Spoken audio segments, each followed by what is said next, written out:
So what I'm going to do today is I'm going to review the very last part, which came kind of fast, and complete the argument that this information velocity was the same as the butterfly velocity.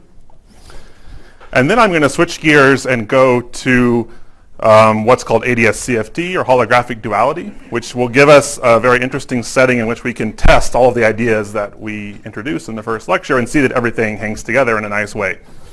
And as a bonus, besides giving us a test of the ideas in a very different setting, we can also understand something very non-trivial about the way causality emerges in gravity. And hopefully you'll see what I mean. And then tomorrow I'll speak about sort of the microscopic picture of this operator growth which underlies these squared commutators that I argued give you the speed, the right speed. And we'll discuss the shape of them and what we know about them in sort of generic chaotic systems. And I'll also talk about open problems. So remember, the setup that we had was at time 0, I had some infinite system, say, and I have a reference here, and I just entangle it with a single site, say, of my spin chain or system in some way, right? And then after some time, t greater than 0, the idea was that the reference, nothing happens to the reference, but now there's some kind of extended region here, and the reference is entangled in some way with this whole region. And it's not just like that it's entangled with one qubit in here, it's somehow collectively entangled with the entire thing.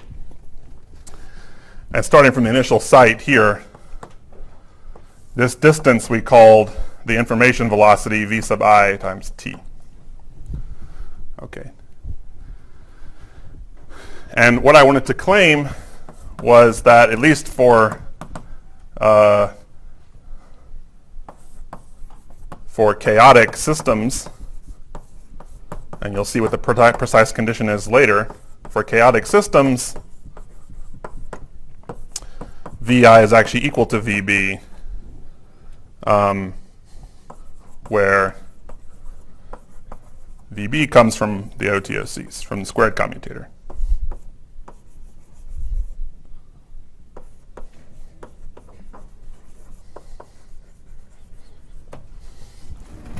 Okay, so that was the claim that I made. And let's remember, so there were two directions. The first direction was that Vb was an upper bound on the information velocity. That I argued for based on the idea that this Vb is some kind of ultimate speed limit, so nothing should be able to travel faster than it. So certainly this sort of entanglement spreading is going to go no faster than Vb.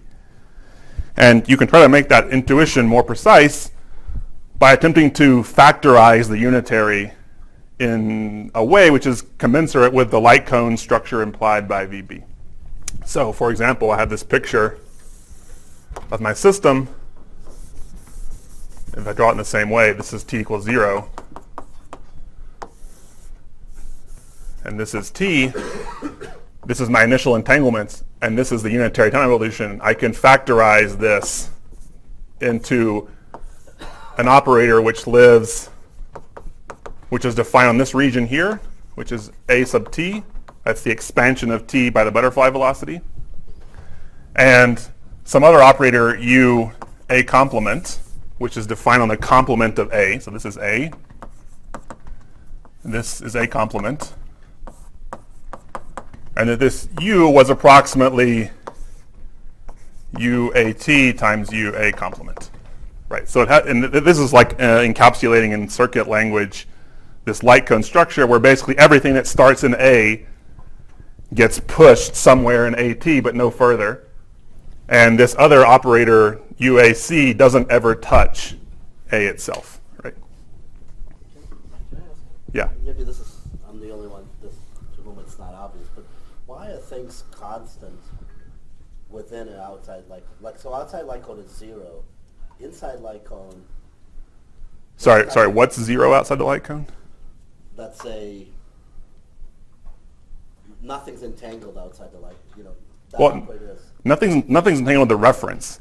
Things within a system can be entangled with each other. Right. But That's just because whatever, like you started with the reference here, and it can only spread so far, right? Like imagine it's being carried by light waves. It can just only get so far. Right. But I guess what I'm asking is whether you're talking about the top picture, the bottom picture, inside the light cone, inside that VIT region, Yeah. there's no, your front is constant within to the left of the front. So like somehow what I'd say is inside here the squared commutator is basically 2. It's essentially fully scrambled. That's what I'll argue. So is that like an obvious thing? No, I mean I try to convince you that's true. Okay. Can you say? Oh, sorry. Well, I was just gonna say like, it's just I don't have enough intuition about mutual information to know like that as you entangle with more and more, as you entanglement spreads among more degrees of freedom, that somehow maybe the amplitude doesn't go down or something else. Well, yeah. So indeed. So let's say what I would claim that's pretty intuitive is this statement that it couldn't go faster than the relevant maximum speed. Okay, What's not so clear is that it couldn't go slower than that. Like it's not clear. I think that this VI it might be substantially less than VB. For some reason, the entanglement moves more slowly. Something else. I'm asking about the amplitude of so you have a front Yeah. that's moving with VI in the Yes. top picture. Yes. So why isn't the amplitude changing? The amplitude. Well, it's essentially because the information is conserved. Like the entanglement has to be somewhere. So if you make a big enough region, then it's definitely contained in there somewhere. That's basically the statement. Information captures. Like Yes. It doesn't tell you where it is, but It tells you that somewhere in this gigantic thing that you're looking at the mutual information of the reference with, somewhere in there, by acting with some potentially very complicated unitary operator, you can produce a single bell pair that's out. conserved just by unitary. Yes. Can you say what space those unitaries live on?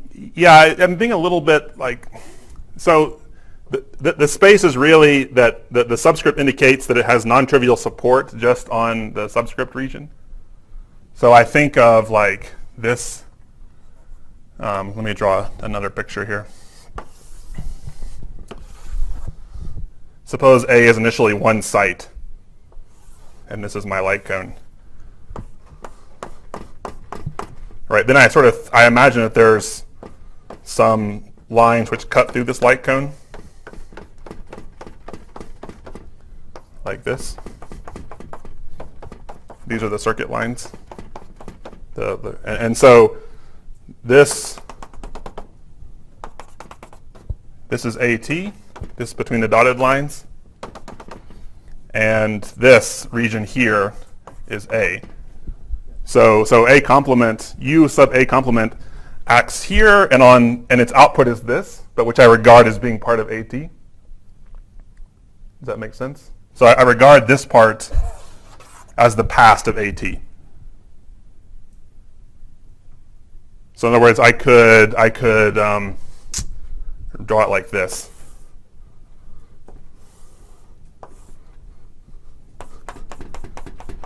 This is UAC.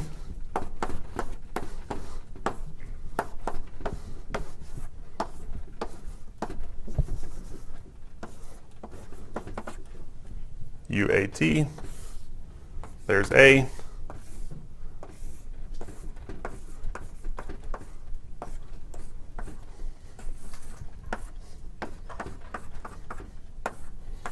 So it has a picture like this.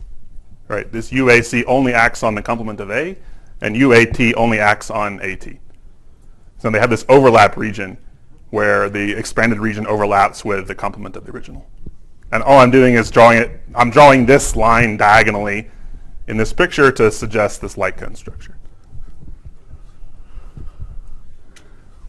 Okay, so given this decomposition, it immediately follows that this is true, just because you can remove this AT on the region AT. It's just a unitary, so you can take it away, and then the mutual information is manifestly contained in the original region with the reference.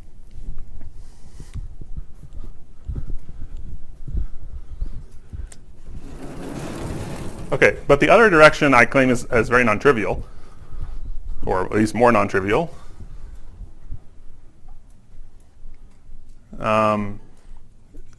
So basically we know, let's say that the outcome here is that well, given any region which is expanding faster than the butterfly velocity, I can capture the entanglement in that region. Now what I want to say is, given any region expanding slower than the butterfly velocity, I cannot capture the entanglement in that region. That is, I can capture it in the complement. And it's exclusive. You can only do one or the other because you can't clone the entanglement. Yeah? Does the butterfly velocity depend on the operators that we use? So I didn't really comment on this. The expectation in a chaotic system is that it doesn't depend. That sort of everything is generic. And it doesn't really matter what local operator you choose, as long as it's not special for some reason. Like if it's a conserved density, say, or something which has overlap with a Goldstone mode, then it can be special. But otherwise, it should be generic. But if it does depend, then the left-hand side should be max over operators? Yeah, so yeah, this would be true, let's say, if VB was the largest velocity that appeared. And this other statement, that this is probably not necessarily true in the case where it depends on the operators, or at least it's not clear. You'll see I'm going to use chaos in a strong way here in just a second, that it's sort of independent of operator choice. So let's draw now this picture of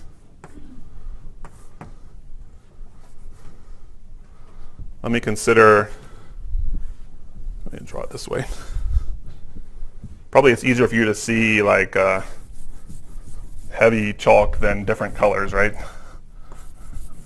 I'm going to assume that's true.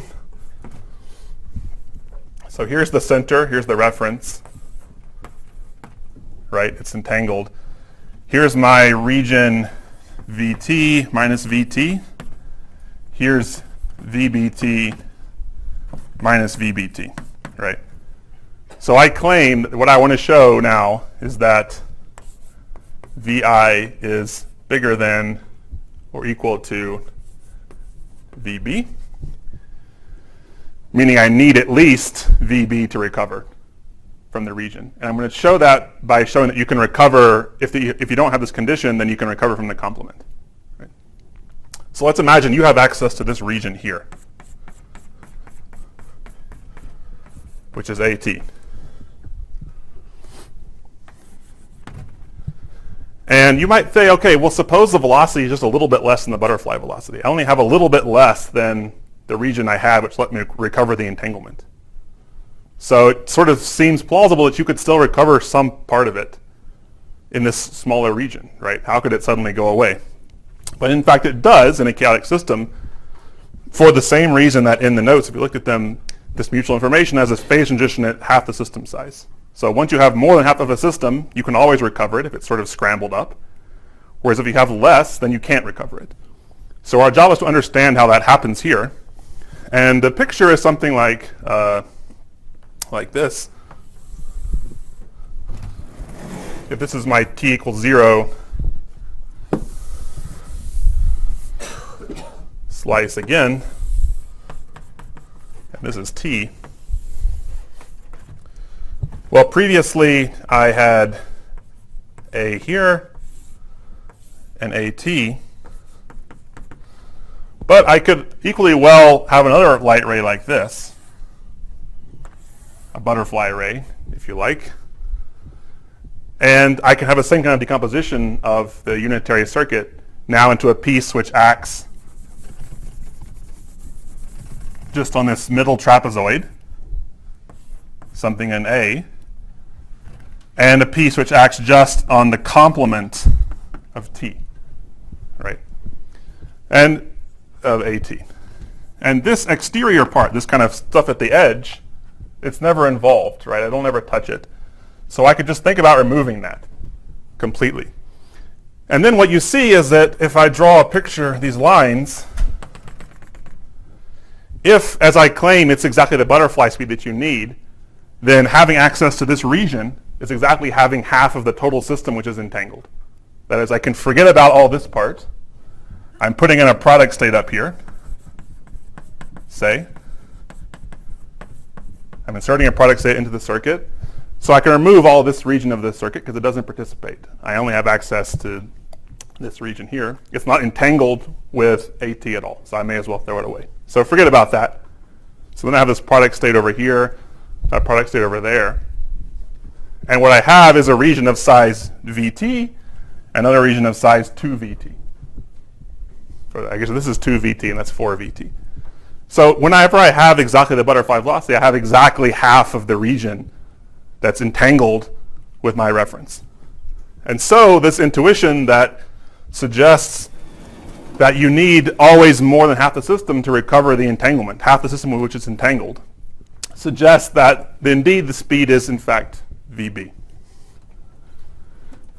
To make this argument more precise, I use what's called the Hayden-Preskel protocol.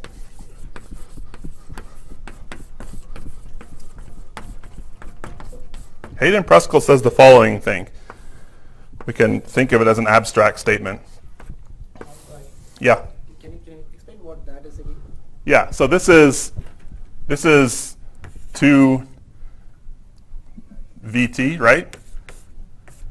And this up here is 4VT. So what I'm saying is you can forget about, because I'm sending the light ray back, right, the butterfly ray back.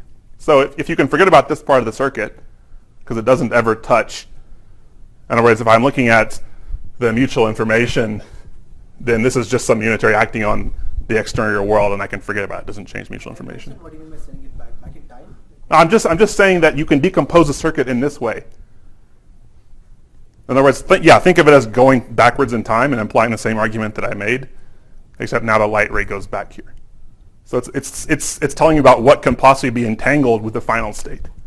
It's saying only the stuff here inside this region could possibly influence the final state here. That's what I mean. Right? So if I can recover something from here, it can only depend on what's going on in this 4VT region. So that's why the intuition is that it's exactly the butterfly velocity, because that's exactly this light cone, so that if you were exactly going at the butterfly velocity, then if you had access to the butterfly velocity size region here, you would just have half of a region which was entangled with a reference, and then by this half region intuition, you could recover the entanglement.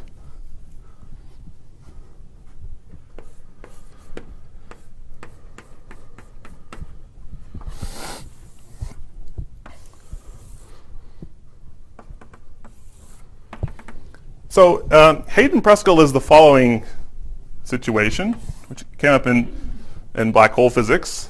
I won't really explain this, but it's at least that's where it came from. The idea is the following. We have still our kind of entanglement distillation process. We have a reference which is entangled with the input to some circuit that's very scrambling. So this circuit's scrambled everything up, and the output is some fully scrambled output state. And what we know is that if you don't have this M here, if you don't have this input, you just put some product state in here, then what I've argued for you is that you need more than half of the output to recover the reference. That's what we just said.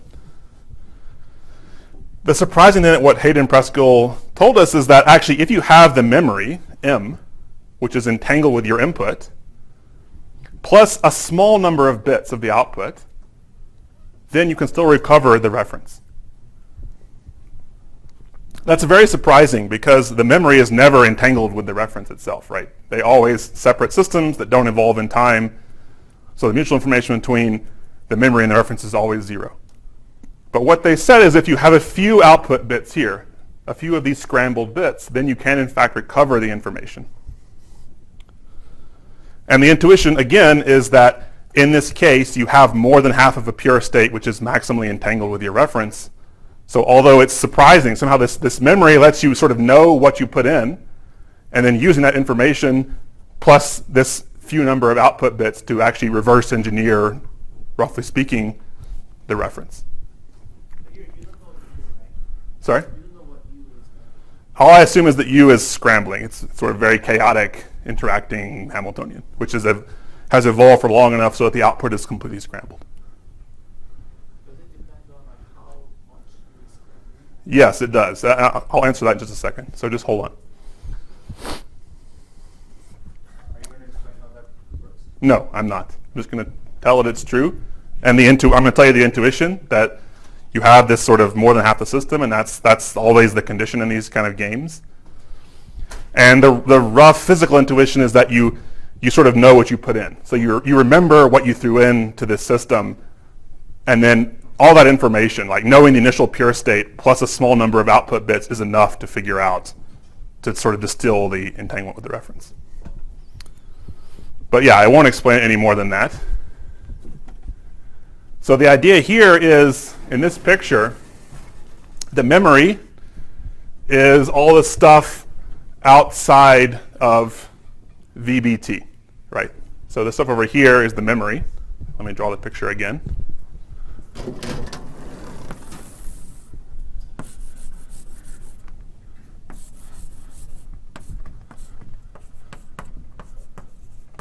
So this is like the memory M, which is entangled with my system somehow.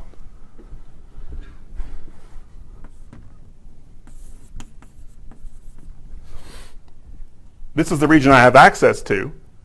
But this region from minus VBT to plus VBT is scrambled. That's what the OTOC means. So I can regard the output here as the top of this unitary here. So think of this as this is like this 2 VBT size region.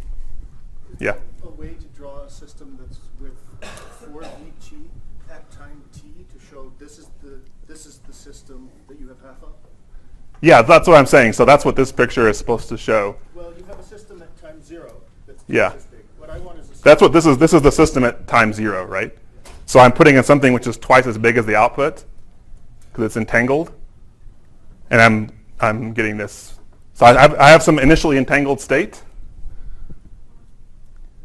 and I put in this unitary, and I apply it to this unitary, which so if you like, you can draw this cone back, Okay, so and this makes the initial entangled state, and then this is the scrambling unitary.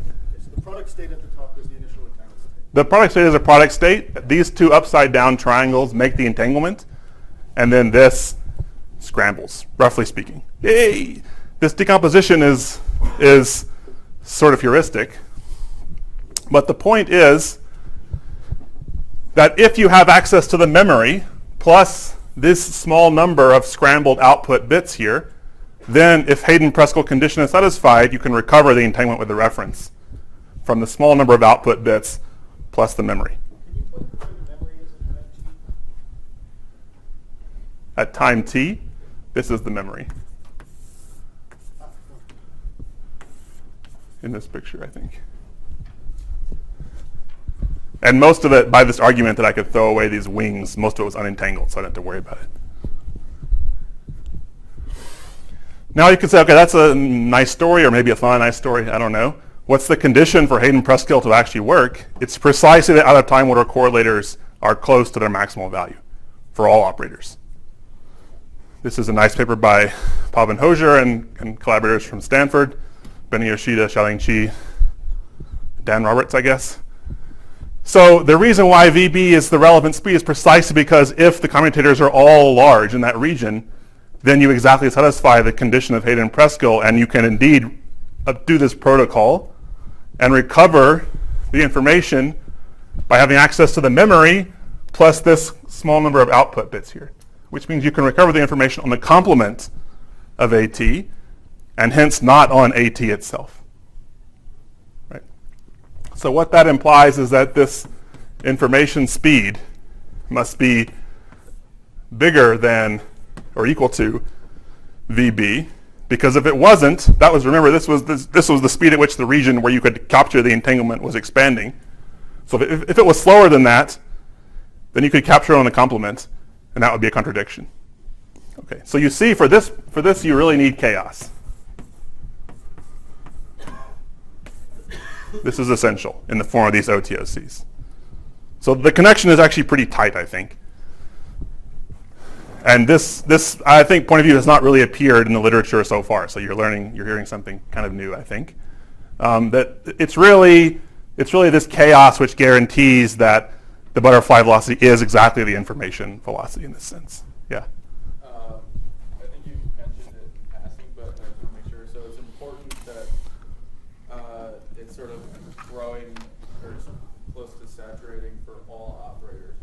Yes. So, like, if you had some like stretching in one axis, Yes. but not the other one, Yeah. it wouldn't meet the scramble. Yeah, the technical theorem is that it's, well, first of all, it's not, the setup here is not a theorem because it's not exactly of that type. Like the initial entanglement is not just bell pairs, it has a slightly complicated structure. It's a finite energy density perhaps, and maybe I don't guarantee that every single operator, like maybe really long ones, have some problem, but yeah, but basically the idea is that it's more or less the same as that. And in a chaotic system, every operator is going to be non-commuting. Yeah. If you know that your OTOC is maximal, Yeah. then would Well, it's minimal. The square commutator is maximal. would then the monotony of entanglement actually give you some minimal size for the because if that's correlator spreading out of the region where the mutual information is contained and your data here, then that would sort of mess up the entanglement to begin with. Well, well, if I understand your question correctly, I think I'm sort of using a monogamy here to say that if it can be recovered in the complement, then it can't be recovered in the original because it can only be entangled with one of them, roughly speaking. Is that what you were suggesting? Yeah, along those lines. Okay. Are you satisfied? Yeah. So, can you review again where you use the condition of the chaos? In this, I use Hayden-Preskill to recover the entanglement. Okay. And the success condition of Hayden-Preskill is that the commutators be large. So that's where I used it. Basically, I need the commutator of every operator in here to be non-trivial, to basically be large. And if I have that, then what specifically the commutator of these operators with something centered here. If you have that, just that, that's enough to guarantee that Hayden-Preskill works. Yeah. Well, what I mean precisely is that if I call this region B, this was A, that the OTOC of any O B of T with OA is approximately 0.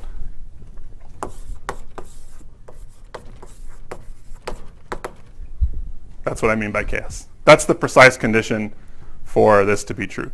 Now, what that has to do with chaos, otherwise defined, maybe not clear, but the idea is that this is a very complicated operator. That's what chaos does for you. It makes complexity.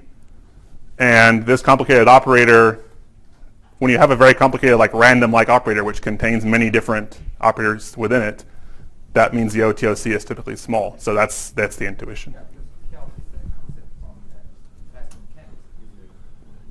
Yeah, so this is quantum chaos. This is my one definition of quantum chaos, is that these commutators are all, or these OTOCs are all small. So in this picture, you were suggesting to throw away AT complement. Yeah, I'm saying this part out here, it doesn't affect what happens in AT. So in other words, it can't possibly affect whether I can recover the entanglement in AT or not. But then later on we use it because we are calling it memory also. Well, I'm saying you can take this to memory, or you can apply unitary to the memory, and it doesn't change anything. That's what I mean. That's the precise statement.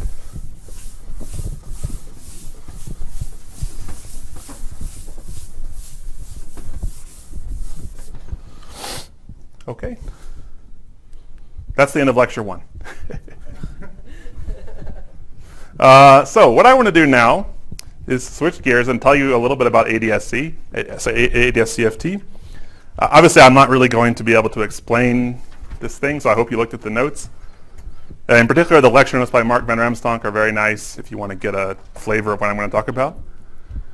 So I'm going to give you kind of just a tutorial or a hands-on approach, which you can play games with and do some integrals and have some geometry fun, but you're not going to obviously get a deep understanding of ADSCFT from the next 30 minutes. But let's start there. So what is the idea of ADS-CFT?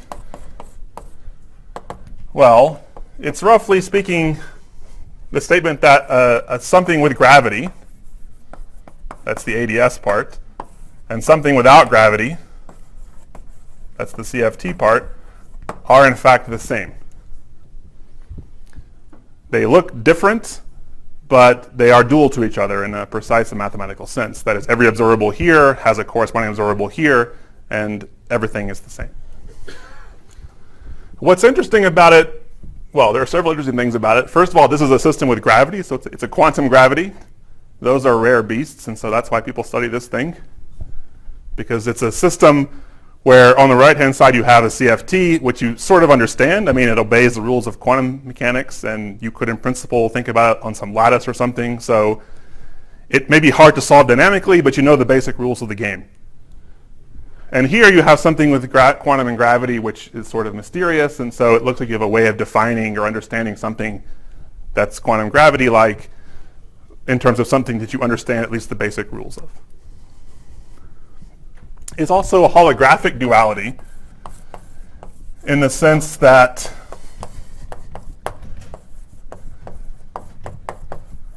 the gravity system is typically in a higher dimensional space than the non-gravity system.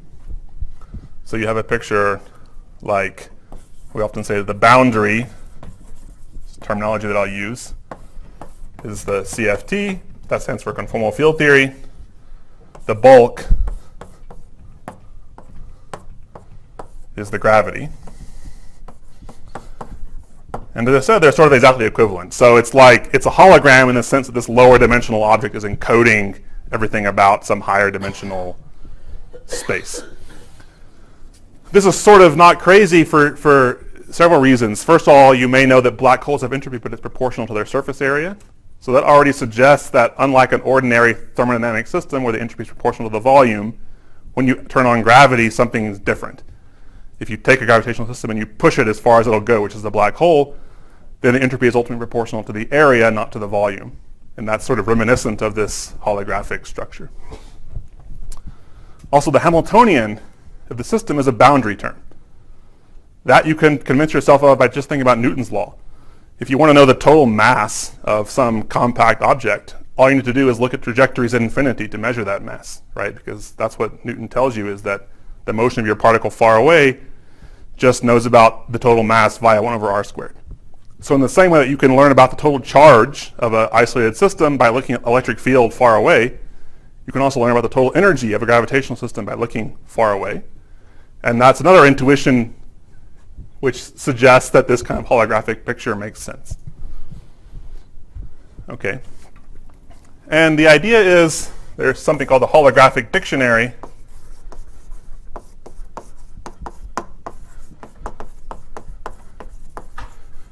which relates bulk and boundary. So it tells you how to take a quantity, a physical observable on the boundary, and turn it into one in the bulk, and vice versa. Okay. And the starting point that I want to introduce to you is the statement that the first dictionary entry, if you like, is that states are states. So states in the CFT are states in the gravity. And in a CFT, we know the states, you have a bunch of fields, so you have some wave functional of all the fields in the system. Or if you have some lattice regulated CFT, you have just some spin model, say.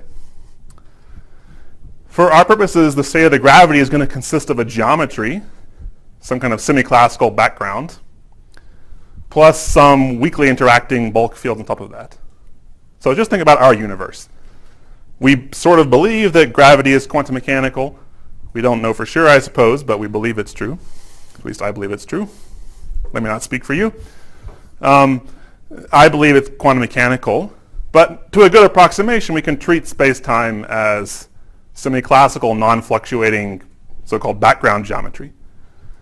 And then on top of that geometry, we could have the state of quantum fields, like electrons and photons, quarks and gluons, and even gravitons. So we could quantize small fluctuations about the background metric that would lead to gravitons, but and that may sound kind of crazy, but it's just like a bunch of harmonic oscillators. So it's nothing super conceptually different than than quantizing Maxwell theory.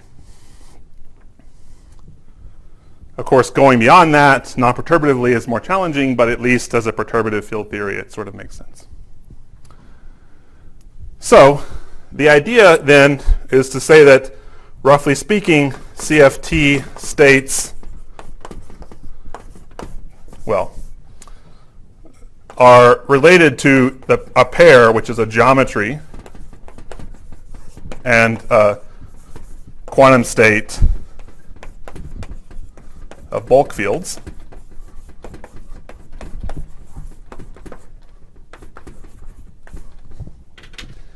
The reason why I put this tilde here is because not every CFT state has a good geometry, so you have to be careful with what you mean by this, but we don't have to worry about that here.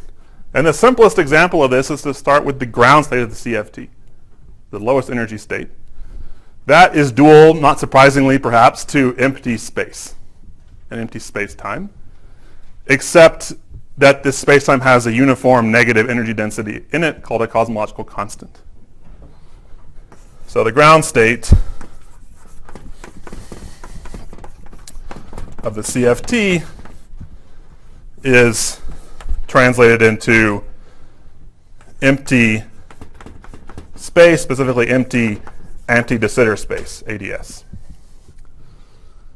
This has a negative cosmological constant.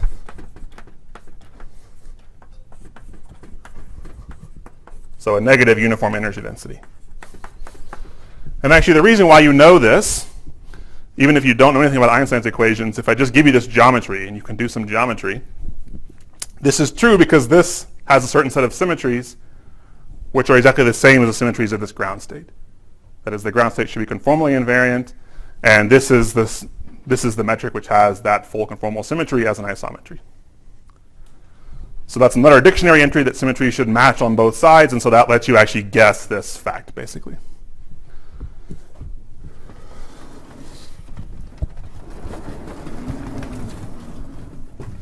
Okay, and the picture which we'll need is the following.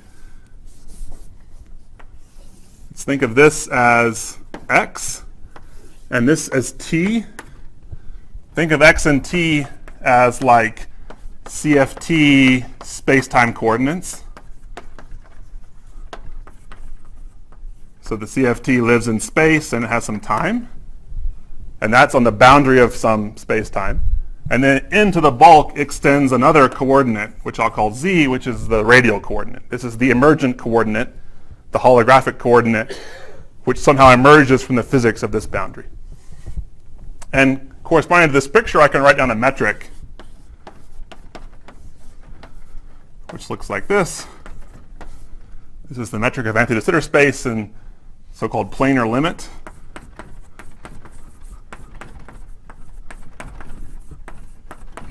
It has the following structure. This looks like the usual Minkowski metric for a bunch of coordinates, including time, space, and one extra space dimension, the radial direction. There's a constant here, curly L, called the anti-de Sitter space radius, the ADS radius. And there's an overall factor of 1 over z squared. So this metric depends on where you are in the z direction. Right? And I'll say I'm not assuming you're a differential geometry expert, but this, the meaning of this expression is sort of the standard one from Euclidean geometry, where you just parameterize a curve and then integrate using this differential form to find the length of some curve. That's what this object means. So for example, if you fixed t and z and went some distance in x, then the proper distance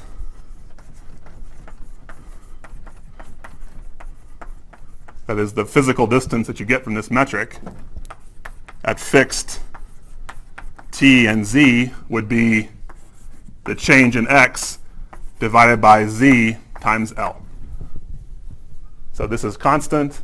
These differentials vanish, so you just integrate dx, and you have this L over z factor in front. So for example, depending on what z value you are, the distance in x, the physical distance that a coordinate distance corresponds to, changes.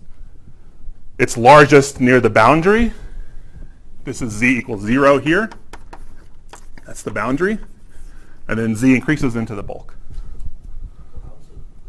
Is it clear that it has negative constant No, I mean, you can see that it's hyperbolic. Right. So yeah, if you know a little, yeah, you know it's negative. I would say to see it's constant negative.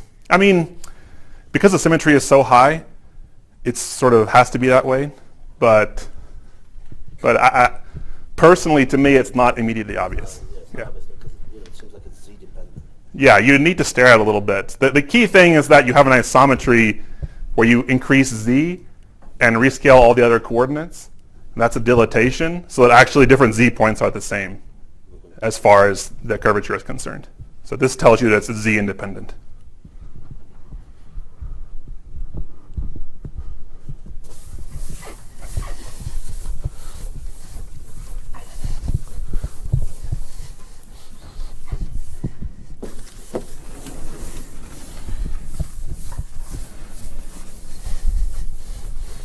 That's the ground state. What about a thermal state? What do you think that is? Any guesses? Exercise for the audience. What could a thermal state possibly be dual to? Black hole. A black hole. What else, right? So obvious. Well, I mean, I think everything I'm going to talk about in all these lectures, if you wanted to reason by buzzword about one thing, it would have to be that. You know, everybody knows that black holes have radiation, right? That's like the most famous thing. So, at non-zero temperature, T is the same as what's called an ADS Schwarzschild black hole. So think of it as the Schwarzschild solution that you may have heard about or be aware of in flat space with this negative cosmological constant added on top of it. So the structure is different. In these kind of coordinates here, I can change this metric in a nice way to get the black hole metric.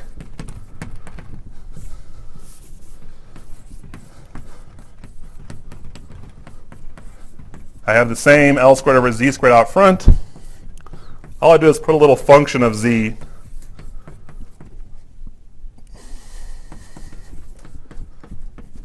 in front of the dt squared and another little function, the same function, in fact, in front of dz squared, but inverted. And this function is 1 minus z over some constant, z sub h, which is the horizon position, to the dimension of the boundary space plus 1. So the picture now would be you have z equals 0, z equals zh, and this is the horizon. And this is the boundary. So whereas an empty, and this is at fixed time now. In empty anti-de Sitter space, you can start at the boundary and fall arbitrarily far down and go on forever. In the black hole geometry, there's a horizon where once you fall past that horizon, you're inside the black hole. So think of it as like, whereas previously it was the entire lower half plane was the geometry, now it's a strip. And okay, there's something inside the black hole, but we'll talk about that later on.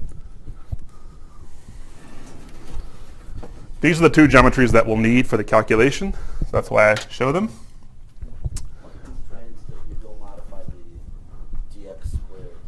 Well, okay, well, so of course, there are like many, many diffeomorphisms you can do to put the coordinate, to choose the coordinate system in some nice way. Oh, but there's nothing singular there. Yeah, there's nothing singular happening there. So this is this is a very convenient way to write it.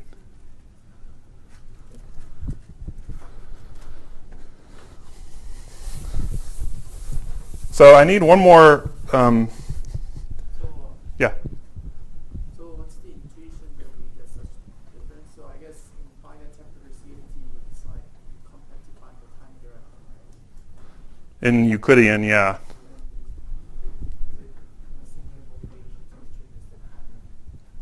Yeah, like so.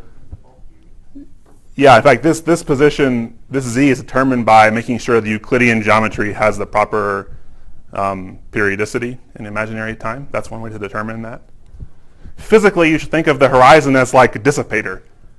So it's a physical picture of the fact that your slowly interacting system loses memory of its initial condition. That is, you put some stuff in up here, and it falls into the black hole and is lost forever, or at least for a very long time. So the function of the black hole is like to throw away information, roughly speaking, effectively. I'm not saying it fundamentally loses it, but for all practical purposes, you can't figure out what fell in, usually.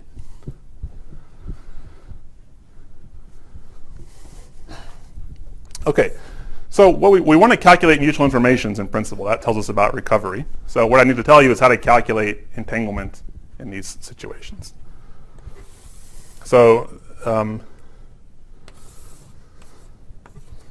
there is, of course, a very complicated story here, but the basic idea is the following. If you want to know the entropy of a region A in any kind of state with a geometry like this, you have some region A up here, and you want to know what the entropy of A is, question mark. You use the Ryu, Takia, Nagi formula.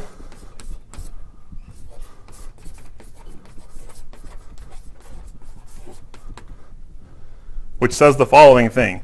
You look at A, you look at the boundary of A, which in this one-dimensional picture is these 2 points, and you look for all the bulk curves. In this case, they're curves, more generally they're surfaces. All the bulk surfaces are curves here, which end at z equals 0 on these 2 points. Right, so this is z equals 0. So in this case, for anti-de Sitter space, it turns out that the curve is a semicircle. That's the minimum curve. It just hangs down into the z direction a little bit in the semicircular way and then comes back up, and that's the rule. Sort of physically why it has to hang down is you can see that if you go down in z, you increase z a little bit, then the distance in x gets smaller.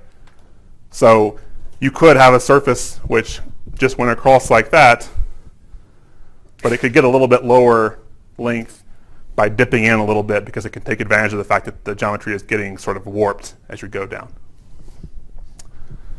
And one of the exercises in the homework, in the lecture notes, is to obtain this from the area functional in this geometry. So just a little bit of geometry to familiarize you.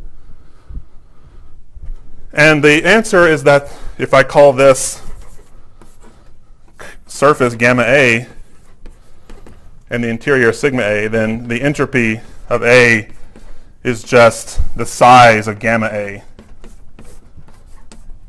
in what are called Planck units. So this is Gn is Newton's constant. I've put h bar in speed of light to 1, and so you can do a little dimensional analysis and convince yourself that this is a length in this situation, and so it's a length divided by a length in 2 plus 1 dimensional anti-de Sitter space, and it gives me a dimensionless quantity, which is the entropy. So this is like a generalization of the black hole formula, which said that the entropy of a black hole was its surface area divided by 4 times Newton's constant. And here we're saying it's the minimal area surface that attaches at the boundary of dA. However, there's one additional correction I need to add to this story, having to do with the fact that there are, in principle, these quantum state of the bulk fields. So if, for example, I had a particle in here which was entangled with some particle outside, then what do you think is going to happen to the entanglement of A? If I have this extra entangled particle here, any guesses? It goes up by exactly this entanglement. So the idea is you should think of everything which is between A and this minimal surface as belonging to A, and everything outside belongs to the complement of A. And so the rule, which is called the Faulkner-Lukowitz-Moldesena correction, is that this is the area of the minimal surface plus the bulk entropy in region sigma A.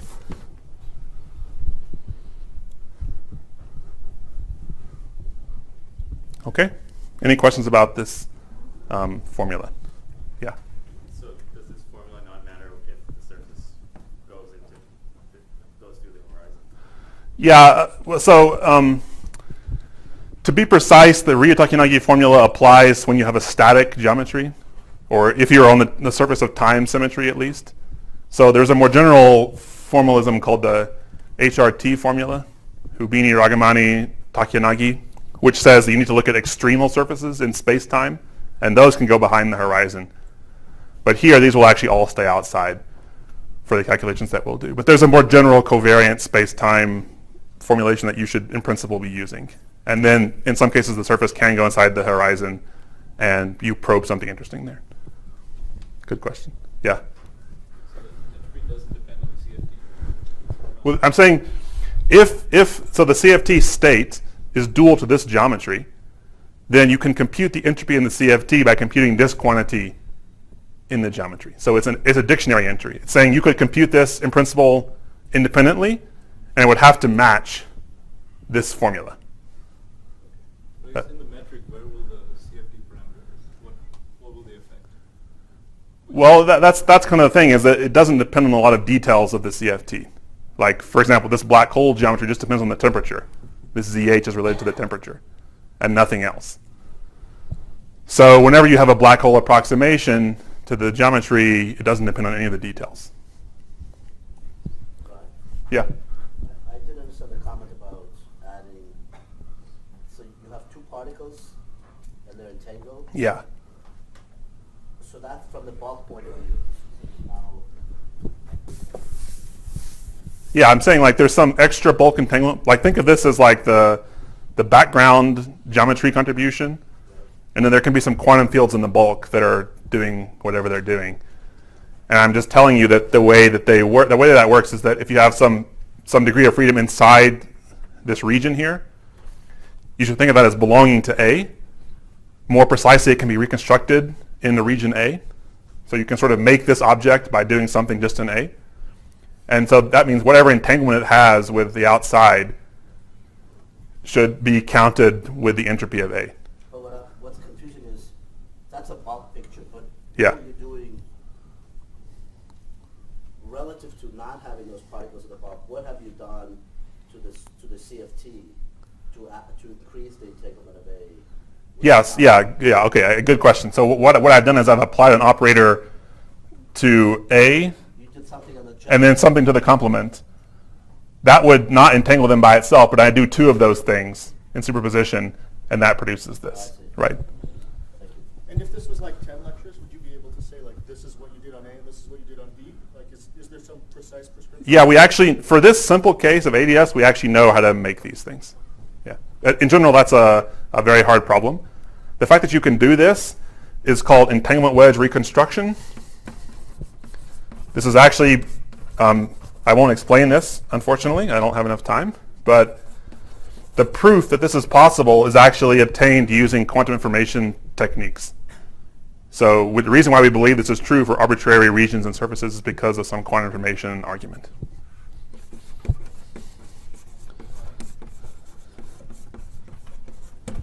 I heard a yes. Yeah.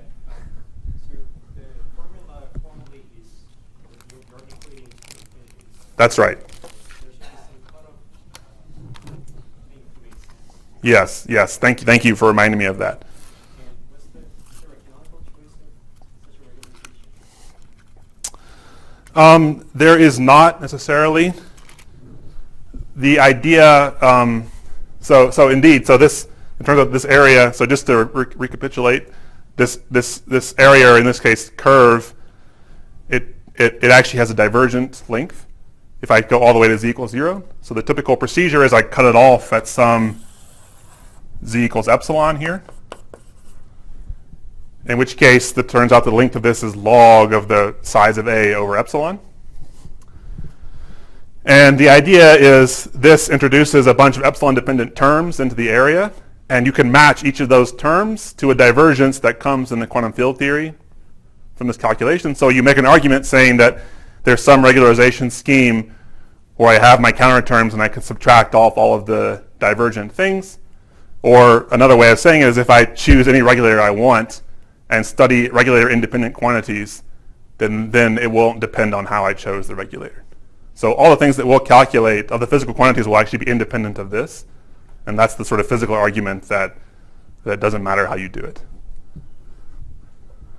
But I don't think there's a canonical way, and this regulator is actually kind of mysterious because it preserves Lorentz invariance in the CFT, which is usually hard to do.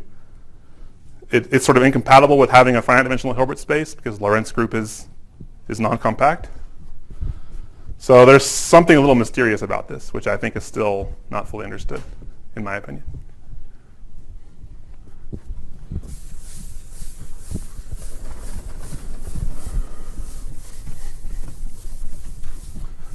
Okay.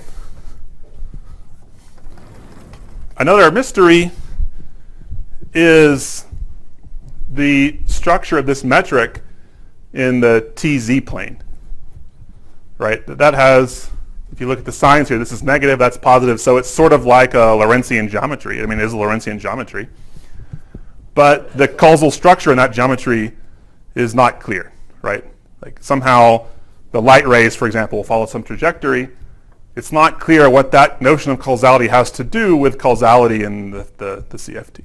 Right? So the causality in these directions, in the x and t, you might think follows from CFT causality in some more or less conventional way.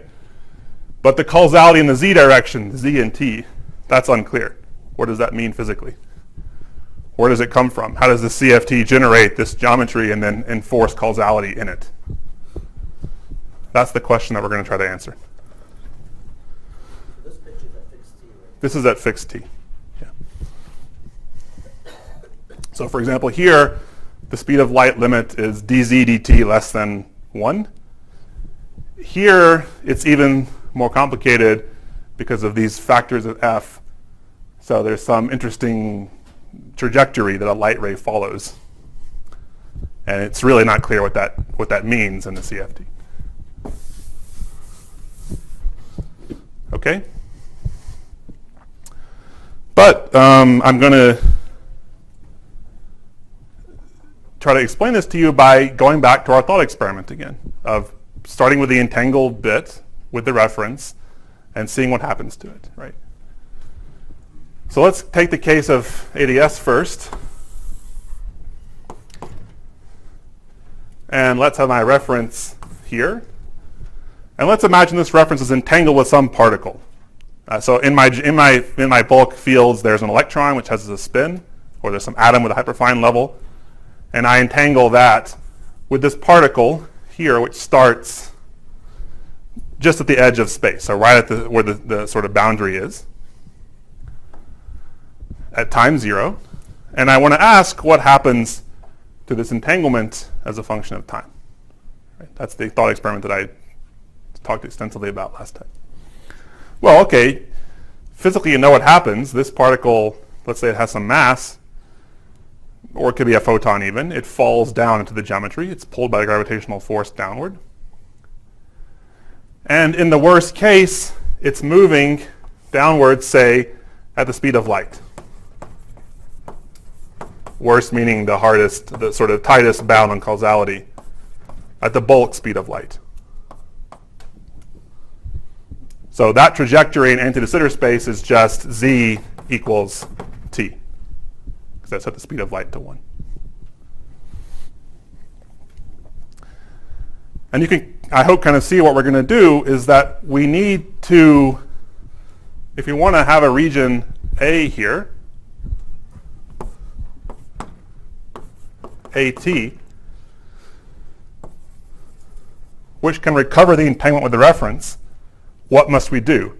We must choose a region AT that's big enough so that its minimal surface contains inside it this particle. Right. So we want AT big enough such that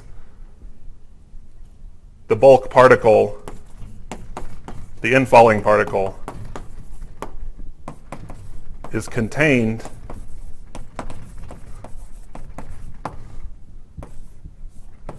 in sigma A, which is the region between A and its minimal surface. Why is that? Intuitively, because if the particle is in here, then the particle belongs in some sense to A. It can be reconstructed on A, and so I can recover the entanglement with the reference just from A. Similarly, if the region were not big enough to enclose the particle, then I could recover it on the complement by the same argument, because then the particle belongs to the complement, and I could apply some operation on the complement to distill that entanglement with the reference there. So in ADS-CFT, this entanglement thought experiment has a very, very natural structure. It's just sort of how big do I need to make this as a function of time to just enclose this particle? Yeah? What's the physical intuition for what direction Z is? Sorry, I forgot to mention this. The interpretation of Z is usually like a length scale in the field theory. So Z equals 0 or Z equals epsilon is like short distance, and larger Z is like long distance. That interpretation, one piece of evidence in favor of that interpretation is the isometry of this metric. So if I scale T and X by a factor lambda, if I also scale Z by the same factor, then the metric is invariant. So it's saying that symmetry, that scaling symmetry is enacted by scaling Z along with the other coordinates. So it plays the role of a length scale. So the idea, roughly speaking, and if I had 10 more lectures, as Graham said, I could explain this with tensor networks and all kinds of fun things, is that the different layers, the different Z's are roughly like different coarse-grained descriptions of the CFT. Thank you for that question. Yeah. What do you chuck is the power of 2 and 5? This? Z squared. Oh, that's requiring the symmetry under the scale transformation. That the scale transformation is in isometry of the metric. If this was a different power, then when I scaled T lambda T X So I see ZX and lambda X, Z goes to lambda Z, the metric is invariant. And that only happens if this power is 2. But you could, I see. So you want that, like you couldn't have T and X be scaled by a different power of lambda than Z. Well, let's say you could have that, it just wouldn't be the CFT ground state. I'm not saying that geometry is forbidden or anything. It's just this is the symmetry of this is one of the symmetries of the CFT ground state. So it has to be in these rules enacted on the metric as an isometry. But CFT doesn't know anything about Z, though. Yeah, but it has a set of symmetries, and those symmetries have to match. So I'm not explaining to you why they match in that way, but the symmetries have to be the same. That's the rule. There is a nice tensor network picture of this where this factor comes out naturally, but I just don't have time to say it. Does the complement contain space beyond horizon? Well, there's ADS, so there's no horizon. But yes, in principle, like the complement would know about whatever's inside the black hole in some very complicated way. But how can you get the information from that? Well, I didn't say it was easy. I just said it was possible. So I don't know how to do it. I mean, I can't tell you what operation to perform, but the mutual information is 2. So you know it's possible. Assuming all these rules make sense. So I told you this curve in this case is a semicircle, which means that if you want to go down a distance Z max, then you need to expand out a distance Z max as well. And so in this case, A of t should grow at the boundary speed of light. Okay, so that's kind of nice. It just says in the ground state, you make some entanglement with a particle. That particle can spread at the speed of light. And as long as you have a speed of light region, you can recover the information in the bulk. And conversely, the reason why nothing can go faster than the speed of light in the bulk in this geometry is because nothing can go faster than the speed of light on the boundary. So that's nice. Yeah? Is that semicircle, is that a minimal surface? Yes. Isn't like the vertical direction like log length, and then the horizontal direction is like normal length? So isn't like the horizontal direction of that circle much longer than the vertical direction? No, well, because it has this curvature, it's never really like an actual segment. So the length of this thing, well, I forget the number in front. It's 2, yeah, it's 2L log the size of AT over epsilon. So even though it doesn't, if you really had a flat piece, then yeah, you would have this extensive contribution. But because it's always curving, you get actually that. It never is actually flat. Okay, yeah, but so like that vertical direction is like log of AT in length, right? Like, Let's say most of the entropy you can get just by thinking about it going straight down, more or less. That gives you the right order of magnitude. maybe the last two. Okay. So it's just integral DC over C or something? Well, the minimal surface is z as a function of the radius r is the square root of z max squared minus r squared, like that. And this z max is the radius of A. And so you just plug this in to the area formula extracted from this metric. And you do a calculation and you get exactly, in one dimension, one spatial dimension, you get exactly. But I mean, but roughly speaking, but like the estimate. Yes, exactly. It's just DC over C integrated. It's just you integrate dz over z from epsilon to roughly the size of the region. That's what I'm saying. That's the physical intuition.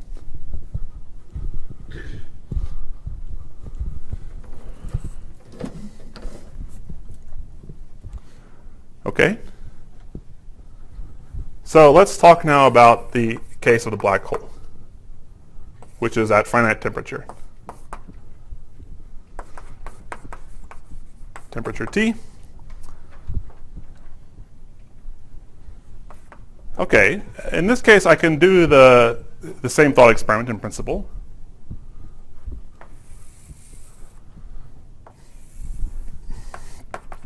Z equals epsilon, z equals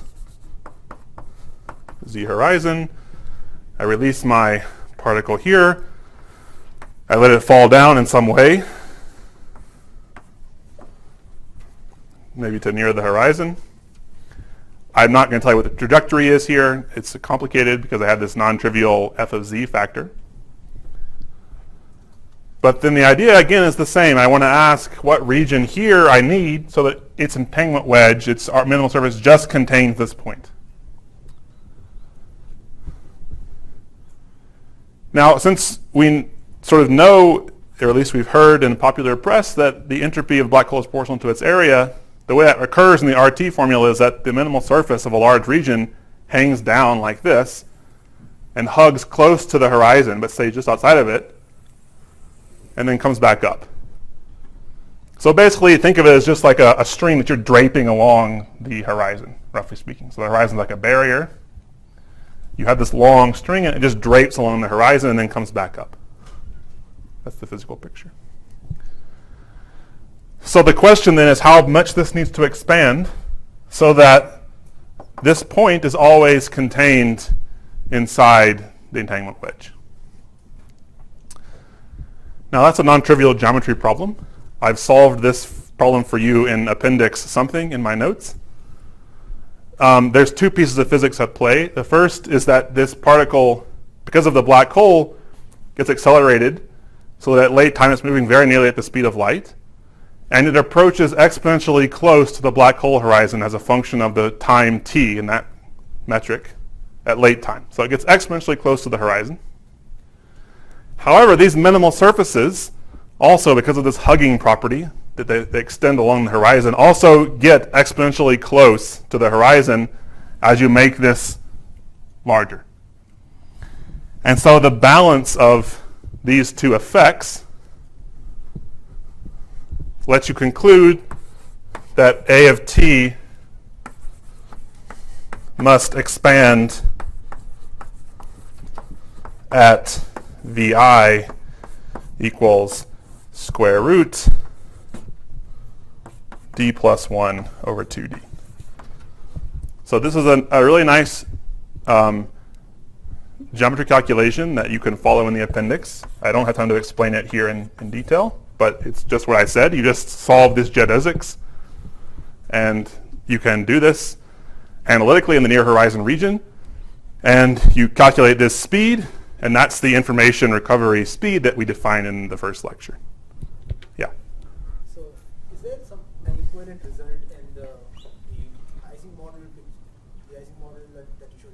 Is there a what? Like if you look at the Ising model and if you look at thermal density matrix and a reference state and then evolve, look at the growth of mutual information. Yeah. Do we see something similar? Well, I mean, this geometry picture you don't see, at least. Just the. Yeah, it's just the curve I showed you, or I sort of sketched for you the other day. At finite temperature? Yeah, that was at infinite temperature actually, but even at finite temperature, the same thing happens. So it really is. It's the same. There's some velocity, and it expands. In the notes I show you the infinite temperature velocity. At finite temperature, the same thing happens, and you get a different, in principle, different velocity. D is the spatial dimension of the CFT. So it's a CFT D plus 1 ADS D plus 2. Yeah. So because here temperature is a property of equilibrium, but you are studying dynamics, so Yes. I'm wondering if I can think of this correspondence for, we are studying some excited state of the CFT so that you may. Yeah, you think I started at thermal equilibrium and I added this particle which was entangled with the reference, and then I let it evolve. So I perturb the system in some way and it evolves and becomes more complex. So actually the falling in is like a physical geometrical picture of the operator growing and becoming more complex as time passes. So it's like down means larger and more complex. Yeah, Leo. So, in the presence of black hole quantum field theories at finite temperature, there's the contribution to the entropy that's extensive. Yeah. So how is that reflected? Well, that term is here. It's subleading in G Newton, first of all. And the second of all, it doesn't really matter if I add this particle. So when you do this calculation, what you're computing are mutual informations. And so any kind of like background entropy, like it just subtracts away. So that's why it only matters whether the particle is inside or not. And that, yeah, that's also in the notes if you want to take a look at that. Yeah. So why does the speed depend on the temperature? That's because it's a conformal field theory. And so a speed is a dimensionless quantity in a conformal field theory because it's a ratio of a length to a time. So it has to be independent of the dimensionful scale t. Say, suppose I take the temperature back to 0, wouldn't I supposed to get 1? Yeah, so then it's a subtlety about order of limits. I need to fix the temperature first and take the long time limit, or start at fixed time and take the 0 temperature limit, and those two limits don't commute. So if at any fixed t I take a long time limit, then I always get the thermal answer. But if I fix time, take the 0 temperature limit first, and then take time long, I get the ground state answer. Another way of saying that is if you look for these minimal curves, if you look when this particle is still near the edge, near the boundary, they look like the ADS minimal curves. And so at first, this region will expand at the speed of light. And then it'll slow down as you begin to experience the thermal effects of this plasma in the boundary. So this is interesting speed, and it's equal to 1, the speed of light in one dimension, t equals 1, but more generally it's less than the speed of light, although it's bigger than the speed of sound. And we're not going to really have time today to get to it, but I'll explain next time probably, or maybe a little bit this time, how to calculate OTOCs in this setup. And it won't surprise you to learn that this speed is exactly the same speed that you get from holographic out-of-time water correlators. So in this concrete model of strongly interacting particles, this VI is indeed exactly equal to VB, which is obtained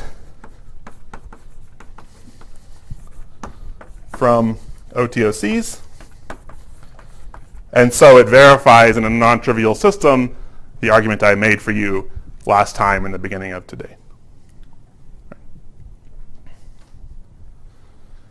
And there's an interesting lesson here about causality and gravity, because you see, if this particle, if it could go down any faster, then this region on the boundary would have to expand even more, right? So in other words, the fact that you can't expand more than this butterfly velocity on the boundary is what's restricting this particle from moving faster than the speed of light in the bulk. So you actually need the strong interactions. You need that slowing down that happens in this strongly interacting boundary conformal field theory in order to have a consistent interpretation of bulk causality. So that's a very interesting constraint. This geometry can't really describe the dynamics of particles unless you have that slowing down effect. Otherwise, causality is violated.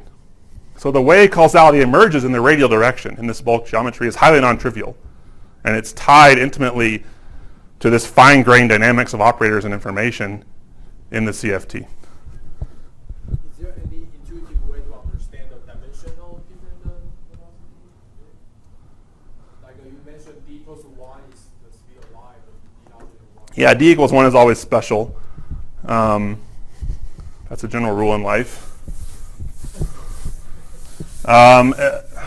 Intuitive way, not that the precise dimensional dependence, no, I don't know of an intuitive way. Just curious. Because at infinite d, it's like a half or square root of a half. So it's just some number. Yeah, I don't know. I don't have a good answer to you. Sorry. Maybe the effect. What about the effect that slows down? Well, yeah, that I think you can have some intuition for by looking at these geometries.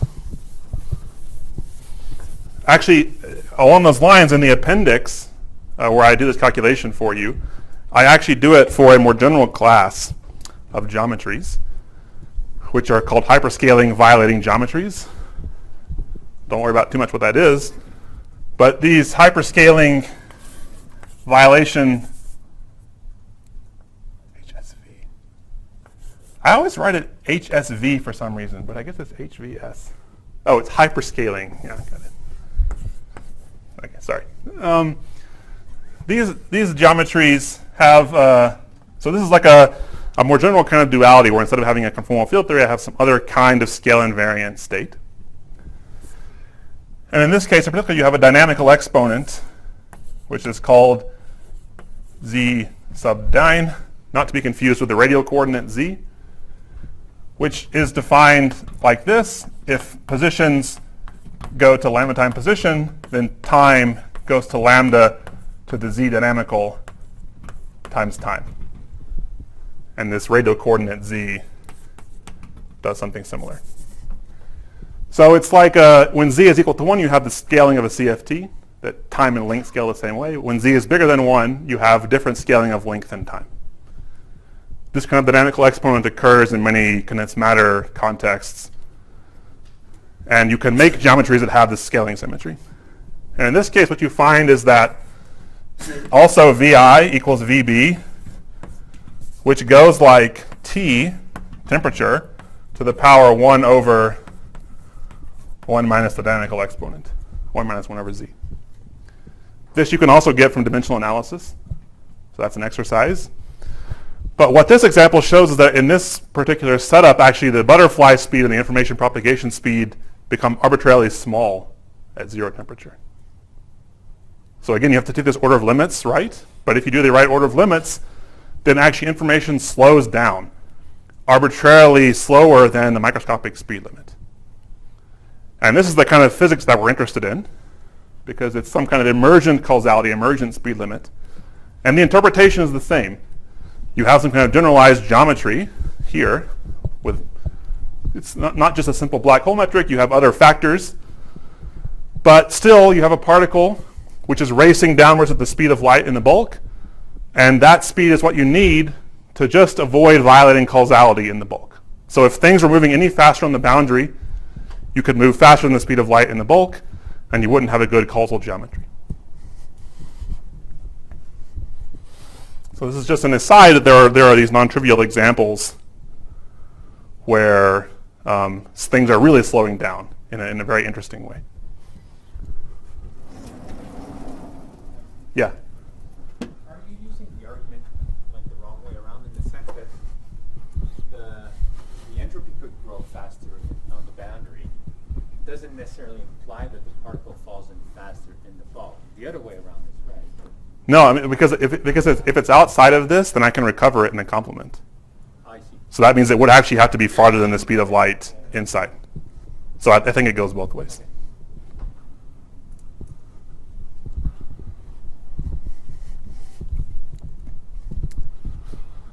Okay?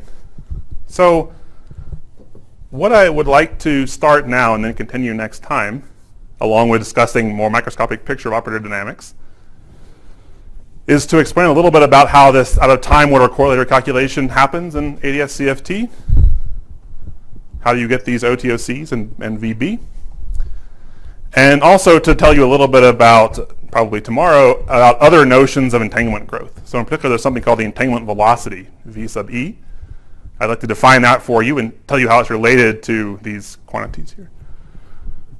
But the starting point for that is something called the thermofield double state.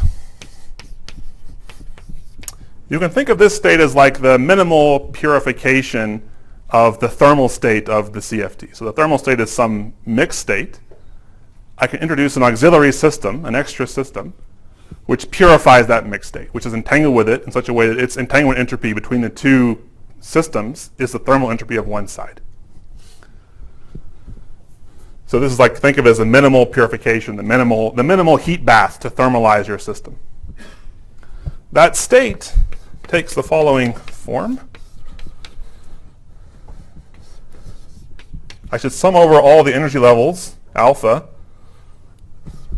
some energy state E alpha on the left, which is like my physical system originally, plus the same identical system, identical levels on the right. This is left and right, but also this R is suggestive of reference, and that's what will happen. So it will play the role of the reference. And what I put here are the square root of the Boltzmann weights. Here, beta is 1 over temperature. So you can check as an exercise that this state has a property. If you trace out left, you get thermal at temperature T on the right. If you trace out right, you get thermal at temperature T on the left. Right? And the entanglement entropy between the left and the right is the thermal entropy of either side. And the idea of this is like if the left is thermal and the right is thermal, then the left is a black hole, the right is a black hole, but these black holes are entangled. But because I have this connection between entanglement and geometry, given by the Takia Nagi formula, it turns out that this entangled state has a nice geometrical interpretation. So this is written for the quantum field theory? Yeah, it's a state, let's say, in the field theory Hilbert space. And now I'll tell you the bulk picture that corresponds to it. It's not one black hole, but two black holes that are entangled, and the entanglement is geometrical. That is, there's an actual physical geometrical connection between the two different black holes. So you have a picture like this. This is the boundary, say, of one side. This is the horizon. And then what happens if you go to the horizon is actually there's another side. So it's like a bridge or a wormhole between the two sides. You can't traverse it, so you can't actually go in this side and come out the other side. That would go faster than the speed of light, which is forbidden. But they are connected spatially. But how do you see that there's only one horizon? Like, there could be a horizon and then outside of the horizon. Yeah, there's actually not just one. This is only at time 0. So let me draw this down here. Actually like this.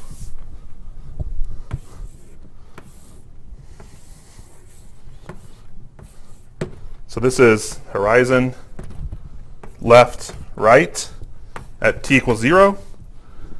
There's actually, if you go forward in time in a certain precise way, you get an interior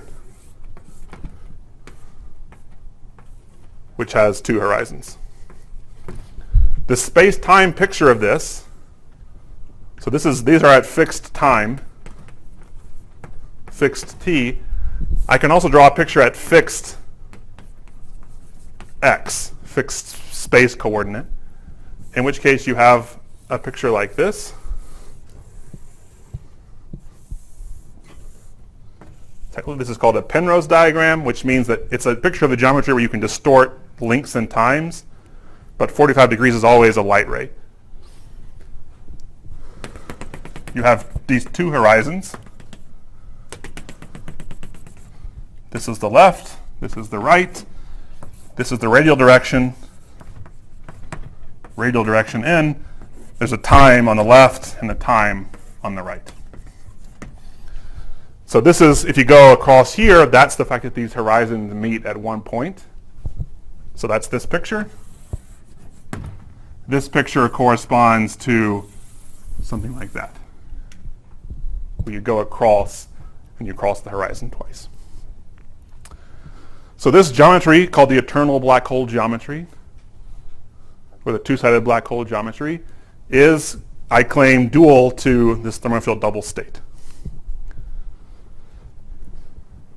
And what we'll see next time is how to use this geometry, both to give another version of our entanglement with the reference thought experiment, how to calculate OTOCs, and also how to define this entanglement velocity and relate it to these other things. Okay.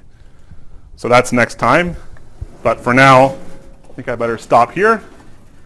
So yeah, any questions?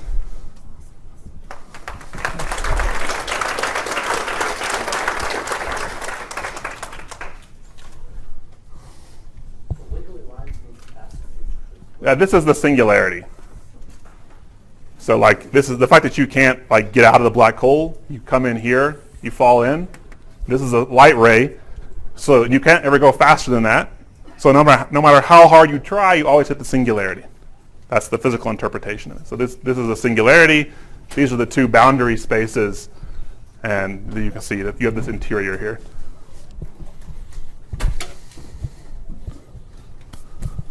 Yeah. So, how much of the conformal symmetry does the state have to have for this duality to delete? Like, is this all really like you need a very specific state in space-time, or is it thought that you could sort of take any boundary theory and get maybe some crazy space-time dual? Yeah, I guess I would distinguish two things: state from theory. So the state. There's only one state with conformal symmetry. That's the ground state, and that's dual to this one geometry. So that's fixed by symmetry. That has to be true in any crazy theory you would propose. In terms of the theory, yes, we don't. This is a thorny issue about what you might mean by having a gravitational dual or a holographic dual. If the requirement is that the dual be like gravity in our universe, meaning weakly fluctuating and weakly coupled to matter, then not just any theory will have that property. So it requires special kind of strong interactions and large number of degrees of freedom that not every theory has. However, if you have a more liberal notion of what it means to have a gravity dual, then maybe everything has a gravity dual. In fact, Lenny Susskind's been writing papers with the title GR equals QM. The general relativity is just the same as quantum mechanics. So that's the extreme form of that claim. You can decide whether you believe that or not. But, there are definitely very crazy kind of theories. So, for example, the ON vector model, the singlet sector of that model is believed to be dual to something called higher spin Vasiliev theory, which is a theory with an infinite tower of higher spin fields, all of which are as light as they can be. And this is dual somehow. So it's a very complicated, crazy theory of gravity with all kinds of light fields, but it's supposed to be dual to the singlet sector of this ON vector model. So depending on how liberally you're willing to interpret the word gravity, it may be that you can have gravity duals for many different kinds of things. But some of these formulas I gave depend on it being Einstein gravity, like simple gravity. Like this formula depends on that it's Einstein. So it may be the rules of the game change a bit. Or a lot.